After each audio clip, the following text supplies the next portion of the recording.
ബുദ്ധിക്ക് യോജിച്ചത് സ്വീകരിക്കുക, നമ്മുടെ മാനവികതയ്ക്ക് യോജിച്ചത് സ്വീകരിക്കുക, നമ്മുടെ നാട്ടിലെ ആൾക്കാർക്ക് യോജിച്ചതുപോലെ നടക്കുക. അത് നമ്മുടെ താല്പര്യങ്ങൾക്കും നമ്മുടെ സുഖങ്ങൾക്കും നമ്മുടെ നാട്ടിലെ ആൾക്കാർക്കും യോജിച്ച രീതിയിൽ എന്താണ് ഉള്ളത് അത് സ്വീകരിക്കുക, അതല്ലാത്തത് തള്ളുക എന്നുള്ളൊരു പ്രവണത നമ്മുടെ കേരളക്കരയിൽ ധാരാളമായിട്ടുണ്ട്. സൂക്ഷിക്കണം.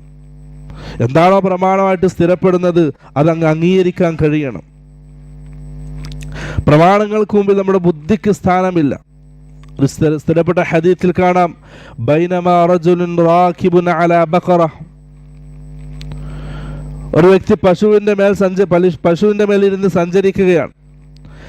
ആ സമയത്ത് ഇൽതഫതത് ഇലൈഹി ഫഖാലത്, ആ പശു ആ വ്യക്തിയിലേക്കൊന്ന് തിരിഞ്ഞു നോക്കി.